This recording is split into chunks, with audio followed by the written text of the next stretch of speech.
Hey guys, আমি অমিতাভ আর আপনারা দেখছেন স্পোর্টস লাভার অমিতাভ ইউটিউব চ্যানেল। তো গাইস, আজকের এই ভিডিওতে একটা ছোট্ট আপডেট দেবো। খুবই ছোট্ট একটা ভিডিও হবে। আজকের এই ভিডিওতে সেরকম কোনো ট্রান্সফার রিলেটেড আপডেট হবে না, জাস্ট একটা ছোট্ট আপডেট। মানে বলতে পারে একটা রুমার্স উঠে এসছে, যেটা নিয়ে আমি কালকে রাত থেকে দেখে যাচ্ছি যে শাহরুখ খান নাকি আইএসএল এর একটি ক্লাবের ইনভেস্টর, ও মানে আইএসএল এর সেই ক্লাবটার উপর অনেক টাকা পয়সা ইনভেস্ট করতে চায় এবং ক্লাবটাকে উন্নতি করতে চায়। তো সেইটা কোন দল? সেটা হলো এবারের যে সিজনে যে আইএসএল এর যে নতুন দলটি আসছে কলকাতার মোহামেডান স্পোর্টিং ক্লাব। এই মোহামেডান স্পোর্টিং ক্লাবকে উন্নতি করবার জন্য শাহরুখ খান নাকি দায়িত্ব নিতে পারে এই দলটার জন্য। তো এটাকে টাকা পয়সা দিয়ে আরও দলটাকে আরও উন্নতি করবে। তো এরকমই বিভিন্ন রকম সূত্র থেকে খবর পাওয়া গেছে। তো বিভিন্ন পেজ থেকে দেখেছি, সবই সোশ্যাল মিডিয়ার উপর, কোনো রকম অফিসিয়াল কিছু আপডেট এখনও পাইনি, বা গুগলেও এরকম কোনো অফিসিয়াল আপডেট নেই। গুগলে মারলেও সেগুলো সব ইনস্টাগ্রাম বা ফেসবুকের পেজের খবরগুলোই বেরোচ্ছে।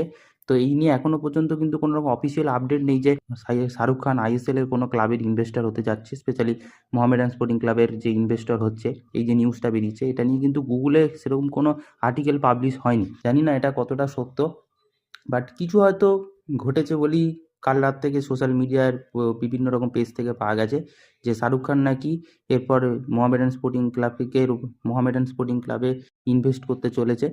তো দেখা যাক, যদি ইনভেস্ট করে তাহলে কলকাতার এই ক্লাবটা কিন্তু অনেকটাই উন্নত হবে এবং আইএসএল খেলার জন্য বেশ ভালো কোয়ালিটির দল তৈরি হয়ে যাবে, ভালো ভালো প্লেয়ার আসবে, ভালো ভালো কোয়ালিটির বিদেশি আসবে।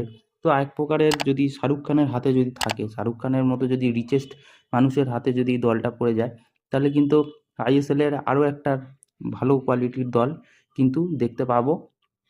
মোহনবাগানের মতো, মোহনবাগানও যেরকম একটা বলতে পারো রিচেস্ট একটা টিম, অনেক ভালো ভালো কোয়ালিটির প্লেয়ার, সেরকমও কিন্তু মোহামেডানও কিন্তু হয়ে যেতে পারে। তো এবার যেটা অবাক করার বিষয়, যে অনেক জায়গা থেকে এটাও জানা যাচ্ছে যে মোহামেডান স্পোর্টিং ক্লাব যদি শাহরুখ খানের হাতে পড়ে, তাহলে নিশ্চয়ই এটা নাইট রাইডার্স ফ্রাঞ্চাইজির হাতে পড়বে। তো সেই ক্ষেত্রে হয়তো মোহামেডান স্পোর্টিং ক্লাবের নামও বদলে গিয়ে মোহামেডান নাইট রাইডার্সও নাকি এরকম হয়ে যেতে পারে, যে শাহরুখ খানের হাতে পড়লে হয়তো দলের নাম মোহামেডান নাইট রাইডার্স হয়ে যেতে পারে। যেরকম এই যে Mohun Bagan super giant, Lucknow super giant, এগুলো কি সঞ্জীব গোয়েঙ্কার হাতে আছে বলে সবই সুপার জায়ান্ট। তো সেরকম হতে পারে হয়তো মোহামেডান নাইট রাইডার্সও হয়ে যেতে পারে, যেহেতু শাহরুখ খান ইনভেস্ট করবে পুরো টাকা। তো দেখা যায়, এরকম তো ঘটনা ঘটে যাবে। আর সত্যিকারে বলছি, এরকম কোনো অফিসিয়াল কোনো আর্টিকেল গুগল থেকে পাবলিশ হয়নি, বা কোনো রকম অফিসিয়াল কোনো বেস্ট সোর্স থেকে কিছু পাওয়া যায়নি। তো দেখা যাক বিষয়টা, এরকম যদি কোনো আগামী দিনে সত্যিকারে কিছু ঘটে তাহলে তো অবশ্যই জানাবো। তো এইটুকুই ছিল আজকের ভিডিও। এরকম আরও ফুটবল ক্রিকেট রিলেটেড আপডেট পাওয়ার জন্য অবশ্যই চ্যানেলটাকে সাবস্ক্রাইব করে বেল আইকন অল করে রাখো। তো দেখা হচ্ছে পরের ভিডিওতে।